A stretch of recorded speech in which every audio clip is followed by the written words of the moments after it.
Tenho alegria de saudar a amada igreja com a paz do Senhor. Estou feliz de estar aqui novamente com os irmãos nesta noite na Vila São Paulo. Para nós é uma felicidade estar aqui em culto de doutrina da palavra do Senhor. Jesus diz: aquele que ouve e guarda é como uma casa edificada na rocha.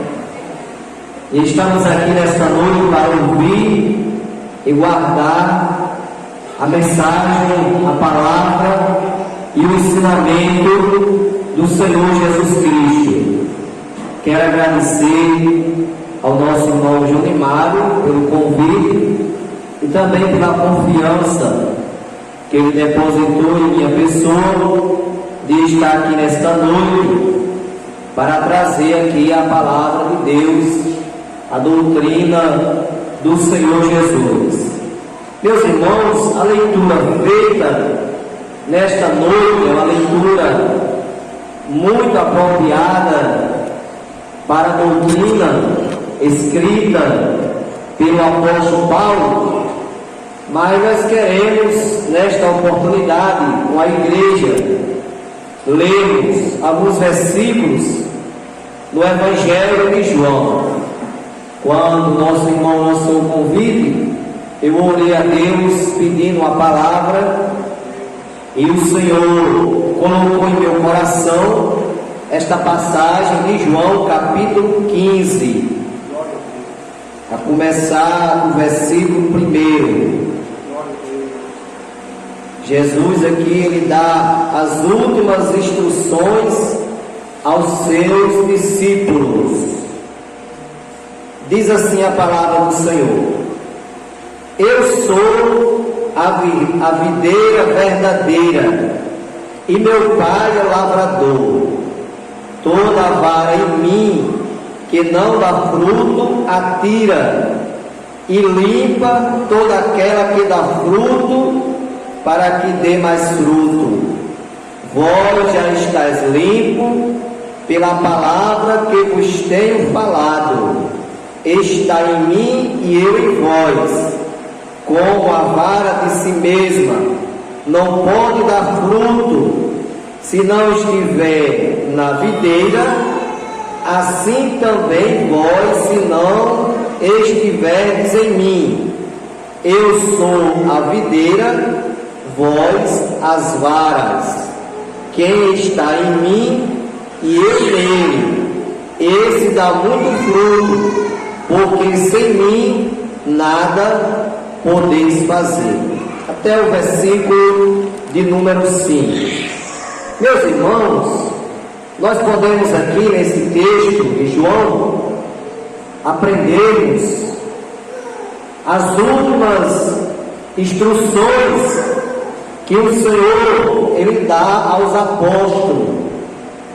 Jesus ele foi muito cuidadoso em preparar os discípulos sobre a sua ida para o céu. Lá no capítulo 14, o capítulo anterior, ou no contexto do versículo 1 em diante, Jesus diz assim: não se turbe o vosso coração, credes em Deus, credes também em mim. Na casa de meu Pai há muitas moradas. Se assim não fosse, eu não vos teria dito: vou preparar lugar. Mas se eu for e vos preparar lugar, virei outra vez e vos levarei para mim mesmo, para que onde eu estiver, vós estejais também. Então Jesus ele foi muito cuidadoso, teve cuidado de preparar os discípulos, porque ele sabia que haveria ali um choque para os discípulos, porque ali, em quase 3 anos, Jesus ali conviveu com os apóstolos, pregando o reino de Deus, fazendo milagres. E a partir daquele momento, como já estava determinado pelo Pai, era necessário ele ir para o céu, porque se ele não fosse, o Consolador não viria, que é o Espírito Santo. Por isso que ele disse: eu vou, mas não vos deixarei órfãos, enviarei outro Consolador, e esse convencerá o mundo do pecado, da justiça e do juízo. E Jesus ele foi conforme predito, mas ele enviou o Consolador, porque lá em Lucas capítulo 24, versículo 49, Jesus diz assim para os apóstolos: ficai em Jerusalém, e lá recebereis a promessa do Pai. E os discípulos, em obediência à palavra do Senhor, foram para Jerusalém após a ascensão de Cristo, quando Jesus, ali no monte, subiu ao céu. E os discípulos, eles presenciaram a subida de Cristo para o céu, e ficaram olhando quando Jesus subia. E ali a Bíblia diz que dois varões se apresentaram ali e disseram: por que estás olhando para o céu? Esse mesmo Jesus que vocês estão vendo subir para o céu, um dia há de vir, assim como vocês estão vendo ele subir para o céu. E ali, meus irmãos, a Bíblia diz que os discípulos obedeceram à voz do Senhor e foram para Jerusalém, para o cenáculo, e ficaram esperando a promessa do Pai, a promessa do Espírito Santo.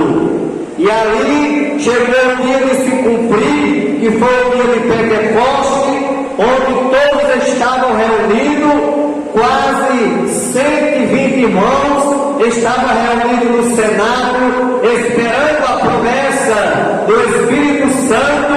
E a Bíblia nos diz que quando eles estavam ali, se ouviu um som como um vento veemente e impetuoso, e encheu toda aquela casa, e aqueles 120 crentes foram batizados com o Espírito Santo e com fogo.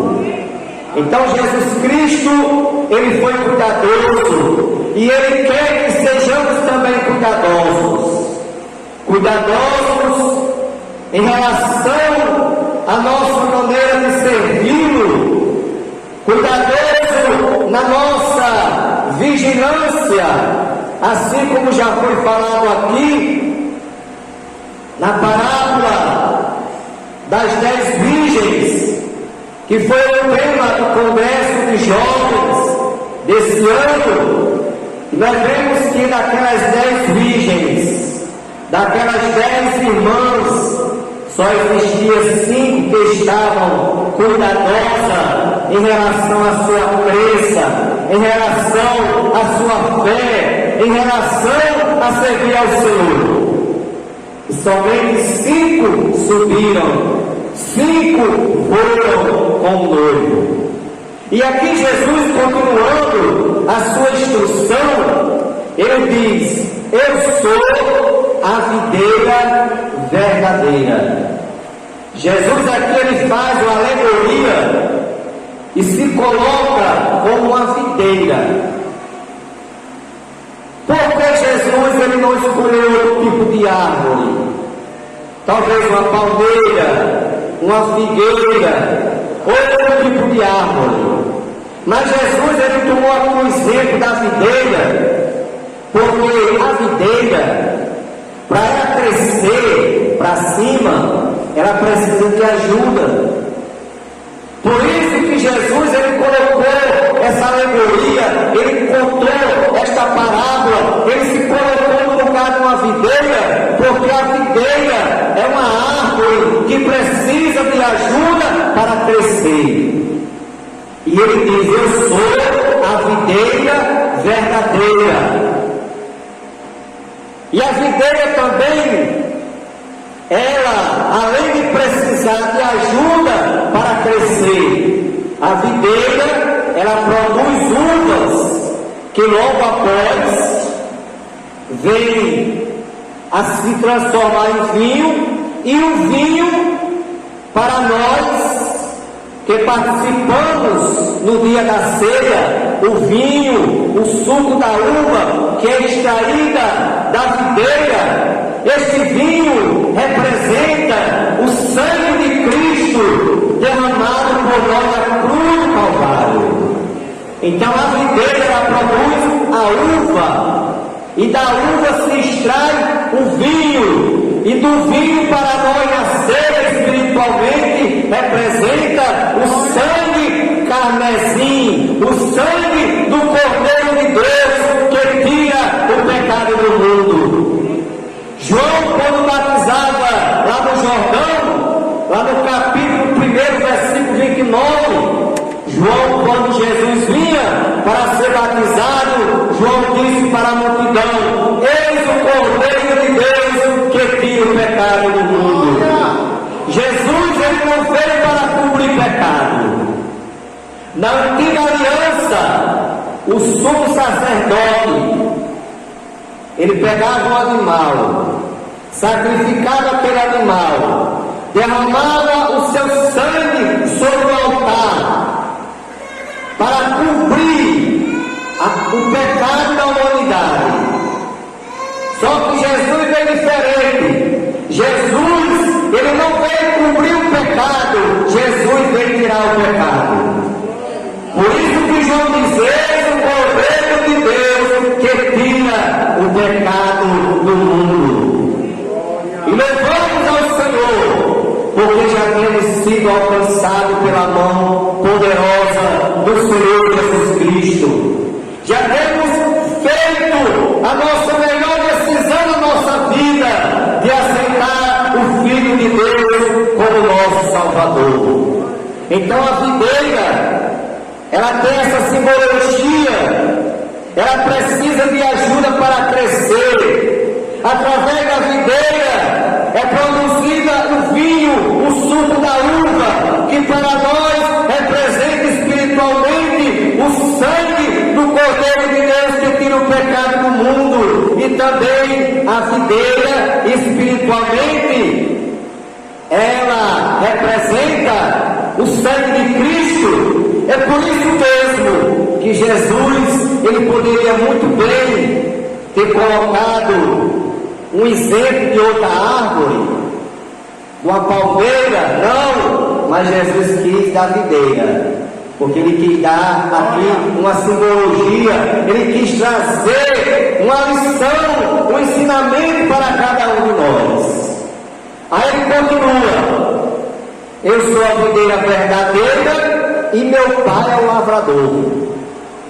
Então Jesus se coloca como videira, e ele coloca o pai no lugar do agricultor, porque o lavrador é o mesmo agricultor.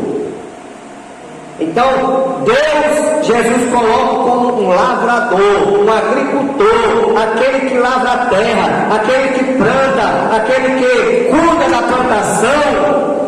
Só que Jesus aqui adianta, porque o lavrador, o agricultor, ele tem aquele cuidado de fazer a podagem da planta. Ele poda, ele zela. E o versículo seguinte, versículo 2, Jesus diz assim: toda vara em mim que não dá fruto, atira. Então nós podemos aqui aprender, através dessas instruções que o Senhor dá para nós. Primeiro, Jesus, a videira, Deus, o agricultor, glória, e nós, as varas. Deus, Israel. Nós somos as varas que está enxertado na videira.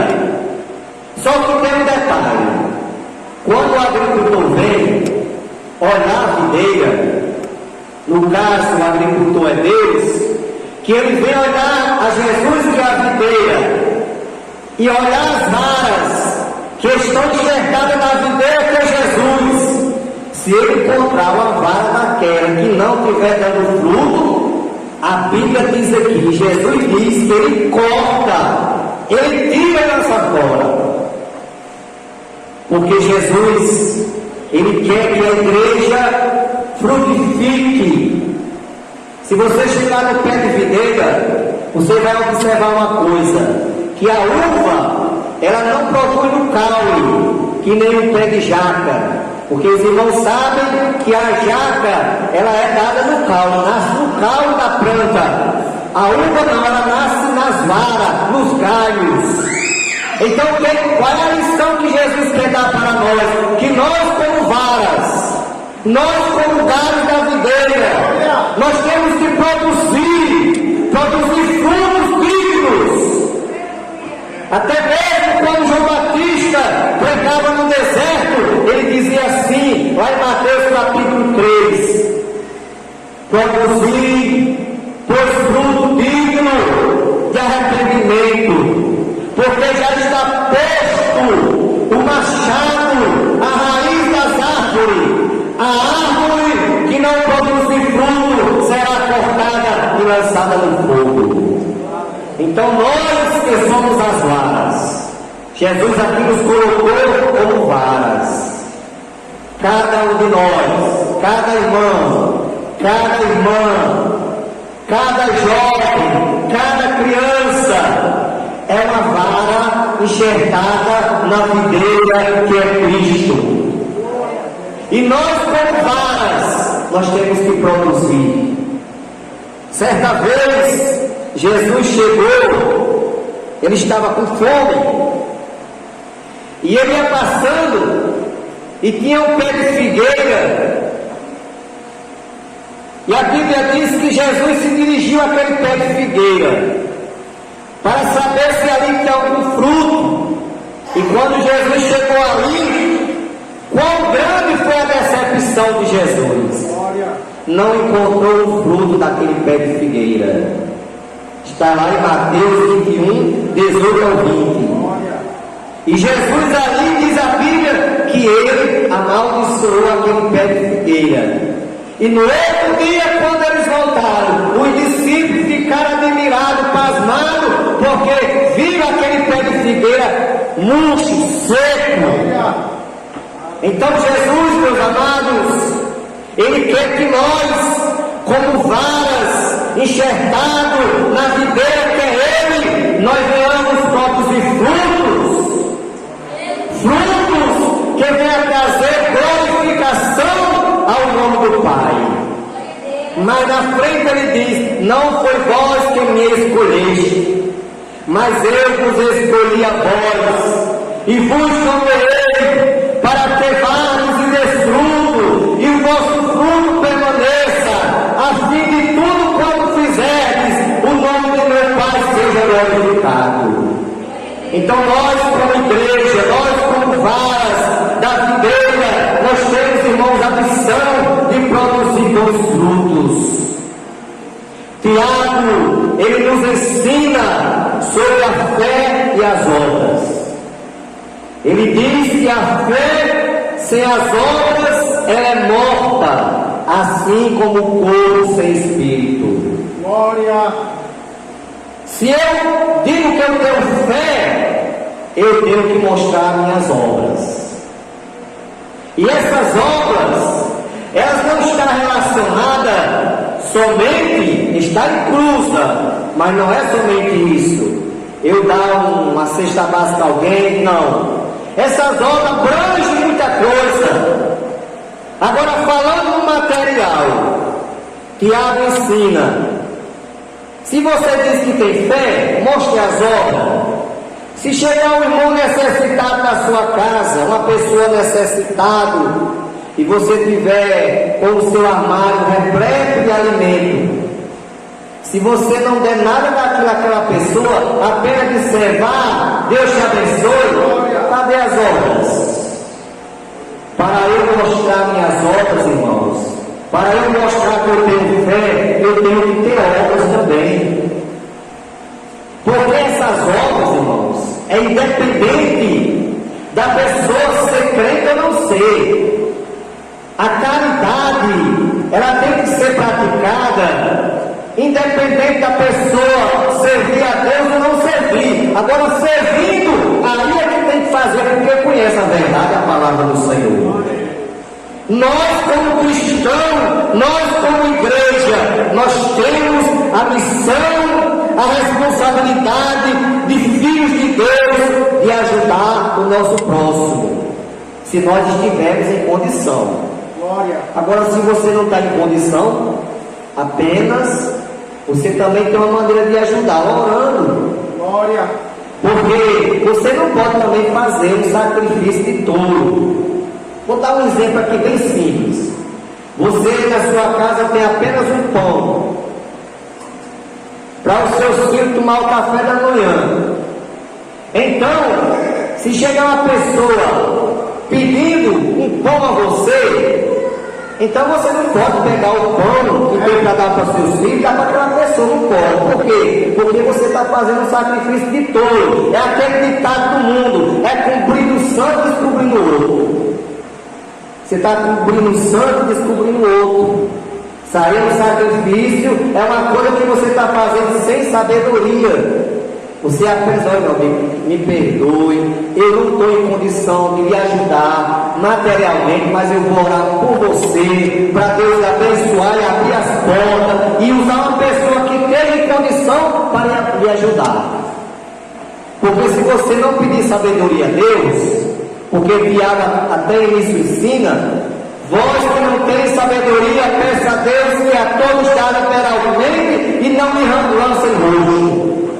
Então, se eu não tenho sabedoria, eu tenho que pedir a sabedoria a quem é o dono da sabedoria. E o dono da sabedoria é Deus. Porque se eu pegar esse pão que eu tinha para meus filhos tomar o café da manhã e dar àquela pessoa que está pedindo ajuda para me mostrar que eu sou uma pessoa crente, fiel, eu vou trazer um problema para dentro da minha própria casa. Porque quando aquela pessoa sair, aí o meu filho vai dizer, pai, e o pão? Eu quero pão para tomar com café, e agora? Então, para tudo, irmão, tem que ser feito com ordem e com decência. Tem que ser feito com sabedoria. Então aqui Jesus, ele dá a instrução aos discípulos, aí diz, toda vara em mim que não dá fruto, atira, e limpa toda aquela que dá fruto, para que dê mais fruto. Então, todos nós, vamos dar um exemplo. Cada um de nós, se nós tivermos um pé de árvore no quintal da nossa casa, que não esteja dando fruto, qual é a nossa atitude? Nós procuramos arrancar aquele pé de árvore e plantar um que dê fruto. Você vai gastar água em pé de árvore, irmão, sem dar fruto? Você vai pegar, tirar ele e plantar um que dê fruto. Do mesmo jeito que Deus faz com cada um de nós. Nós somos as varas enxertadas na videira que é Cristo. Aí o agricultor vem, o lavrador vem, Deus, no caso é Deus aqui, Jesus coloca Deus como lavrador. Aí Deus limpa as que estão dando fruto, para que dê mais fruto. Mas as que não estão dando fruto, ele corta e lança fora. Diz que lá em Israel, quando eles colhem o trigo, os irmãos sabem que tem a parábola do trigo e do joio. Aí eles fazem aquele montão de palha misturada com o trigo. Aí ele tem lá uma ferramenta, tipo uma pá, só que não é uma pá que nem essas nossas não. É assim, tipo um rastel, só que os dentes do rastel é para frente, é grande. Aí eles ficam pegando aquela palha e jogando para cima. Aí o vento leva a palha e deixa o trigo. Só cai o trigo ali. A palha o vento leva. O trigo fica. Glória. Aí Jesus conta a parada do trigo e do joio. Que certo homem plantou, fez um plantio de trigo, e quando foram olhar, estava nascendo joio. Aí os empregados perguntaram a ele quem é que tinha feito aquilo. E o dono ali disse que tinha sido o inimigo que tinha feito aquilo. Tinha plantado o joio no meio do trigo. E os seus empregados perguntaram se eles podiam arrancar o joio. Aí disse, não, deixe crescer junto. Na colheita, vocês pegam o joio, arranque ele, separe ele, e o trigo coloca no celeiro. Olha. É isso que Jesus vai fazer quando ele voltar. Aleluia. Todos nós sabemos que a escolha vai ser dentro da igreja. Foi o que bem pregou o pastor no sábado ali no tempo sério. Nós sabemos que a escolha vai ser dentro da igreja. Jesus vai voltar, como ele prometeu, para arrebatar a igreja.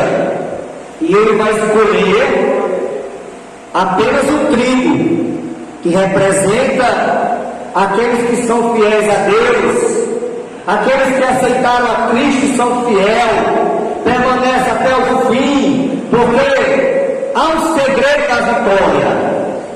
A vitória para cada um de nós é começar certo, continuar certo e terminar certo.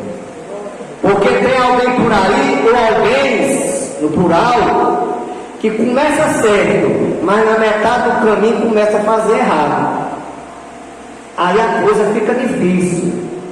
Por quê? Porque Jesus diz assim, vigiai, porque não sabeis a que hora há de vir o vosso Senhor. Glória. Então cada um de nós temos que vigiar. Então o nosso segredo para a nossa vitória, começar certo, continuar certo e terminar certo. Ser fiel até o fim. Lá em Apocalipse está escrito, ser fiel até o fim, até a morte, e dar-te ele a coroa da vida. Então, irmãos, não é uma coroa que nos espera, mas essa coroa é somente para aqueles que forem fiéis até o fim, até o arrebatamento da igreja. Porque o arrebatamento da igreja é uma realidade para nós. Nós sabemos que a qualquer momento a trombeta vai tocar.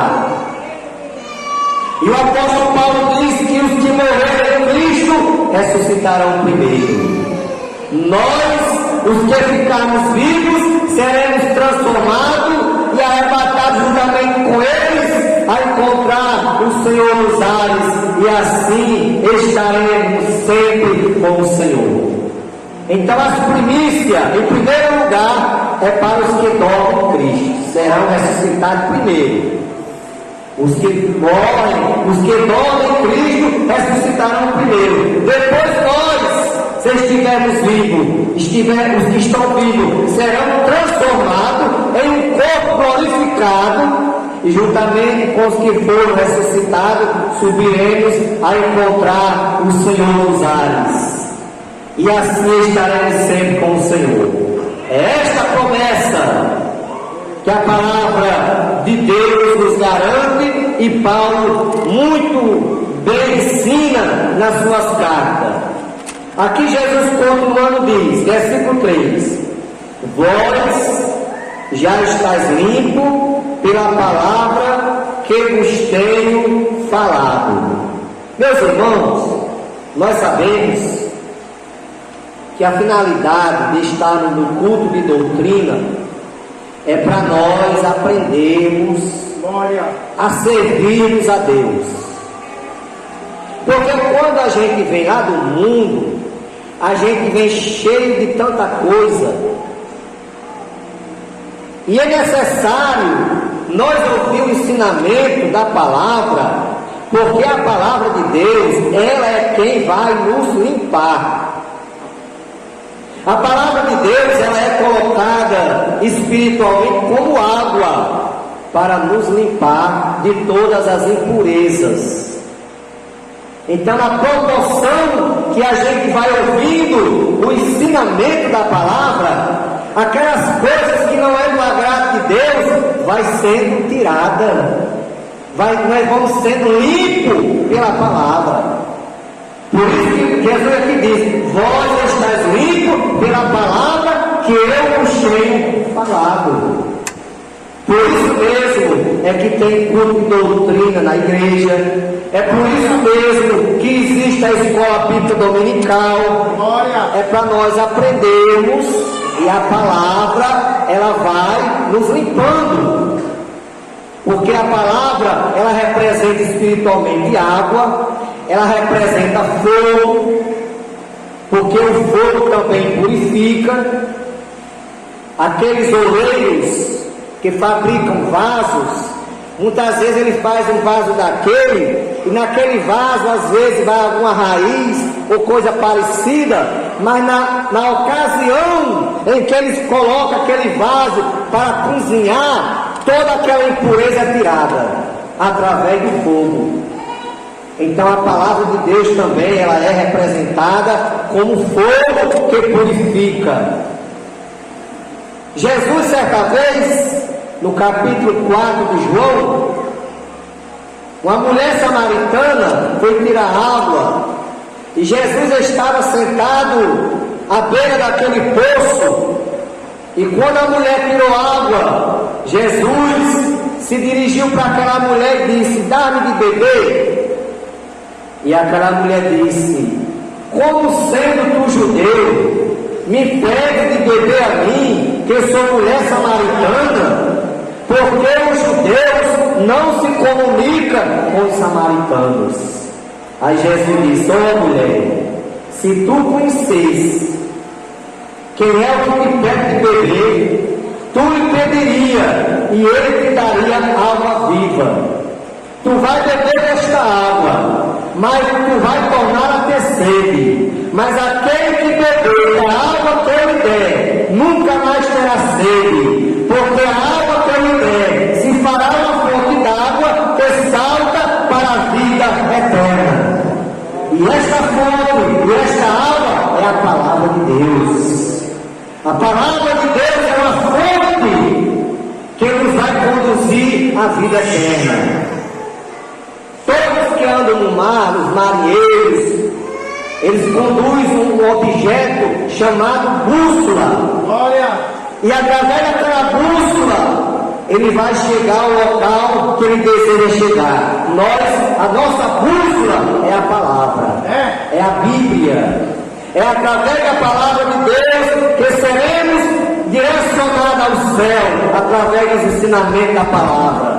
Quando ouvimos, quando guardamos a palavra, quando obedecemos, quando andamos nos mandamentos do Senhor, aí nós estamos sendo direcionados aos céus. Então, a palavra do Senhor, ela também representa, conforme o salmista, no Salmo 119, versículo 105, o salmista diz: lâmpada para os meus pés é a tua palavra e luz para o meu caminho. Então a palavra, irmãos, ela é lâmpada para os nossos pés, para que a gente não venha tropeçar. A palavra representa lâmpada. É luz para o nosso caminho, para nos guiar, para nós enxergar o que está na nossa frente. Ela clareia, ela ilumina. Por quê? Porque a palavra de Deus é luz para o nosso caminho. Então a palavra do Senhor, ela representa muitas coisas. No versículo 3 ainda, como aqui nós já temos lido, no versículo 4, Jesus aqui diz assim: estais em mim e eu em vós. Como a vara de si mesmo não pode dar fruto se não estiver na videira, assim também vós, se não estiverdes em mim. Então, irmão, da mesma forma que se um galho de uma árvore não tiver enxertado naquele pé de árvore, se ele estiver quebrado, se ele estiver desligado, ele não consegue dar fruto. Da mesma maneira somos nós, se nós não tivermos enxertado na videira que é Cristo. Nós precisamos estar enxertados em Cristo, que é a videira, para que venhamos produzir frutos, e frutos dignos, que venha realmente levar o nome de Deus a ser glorificado. No Salmo 1, é um salmo muito maravilhoso e conhecido.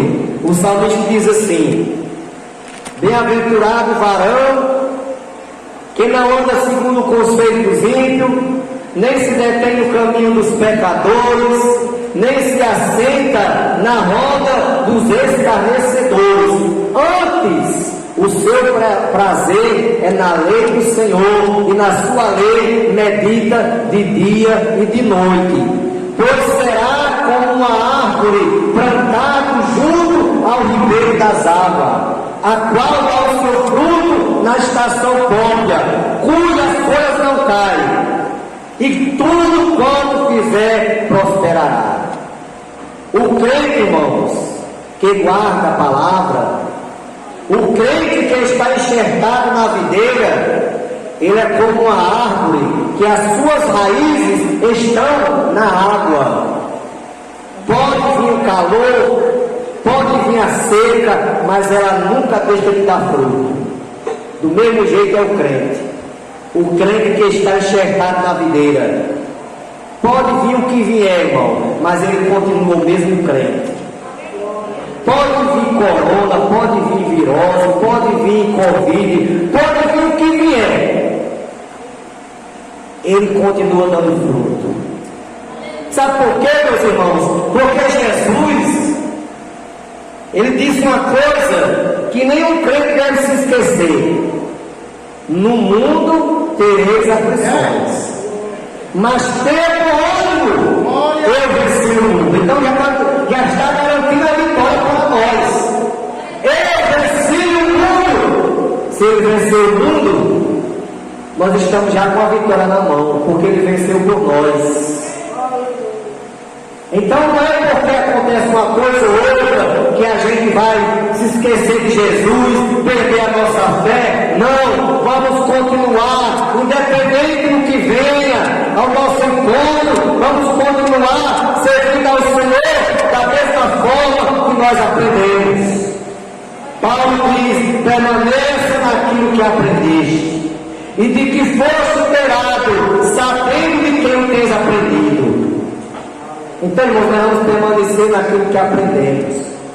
A palavra de Deus, a Bíblia, os bons ensinamentos que Deus nos deu através dos nossos pastores, nós vamos guardar, vamos permanecer firmes na palavra do Senhor, guardando a palavra. Então precisamos, como vara, estar ligados na videira para darmos fruto, porque assim estaremos fazendo conforme Jesus nos ensina na sua palavra. Glória seja dado o nome de Jesus Cristo. Então, meus queridos irmãos, foi esta palavra que o Senhor esta noite colocou em nosso coração, que venhamos continuar guardando esta palavra. Pois o salmista diz: guardei a tua palavra no meu coração, para eu não pecar contra ti. Nós sabemos, irmãos, que nós estamos no fim, porque alguém diz assim: mas há tanto tempo que eu escuto os crentes dizer que Jesus vai voltar e nunca voltou. Mas ele vai voltar. Ele está às portas. A Bíblia diz que um dia para Deus é como 1000 anos, 1000 anos como um dia. Agora o que precisa nós estar preparados, irmão, em constante vigilância.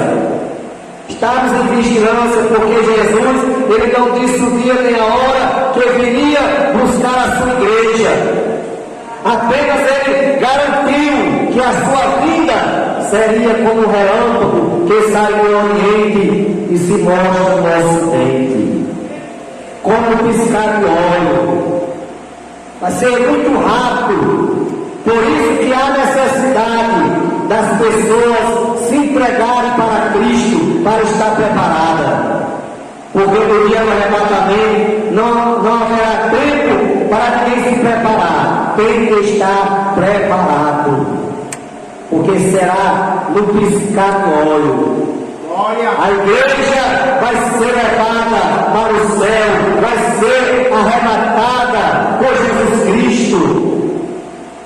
E nós temos como igreja de sermos cada dia mais conscientes e cada dia estarmos realmente guardando esta palavra em nosso coração, praticando em nossa vida, guardarmos a doutrina santa do Senhor, os ensinamentos maravilhosos da parte de Deus.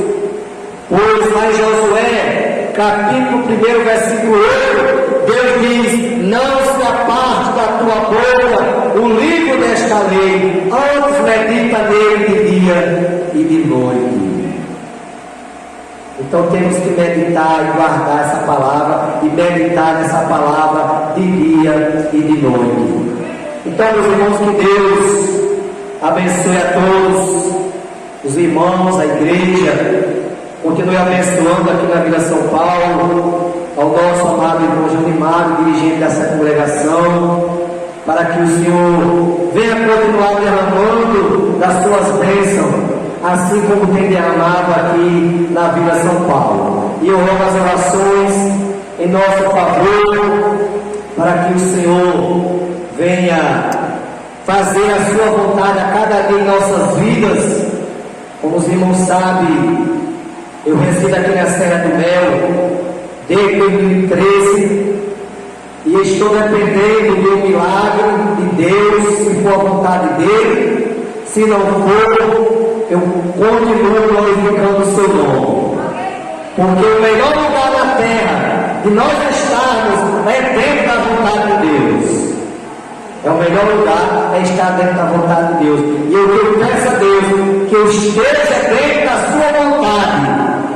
Se for a vontade dele, ele me dá saúde para que eu venha voltar a trabalhar na sua obra como eu trabalhava antes.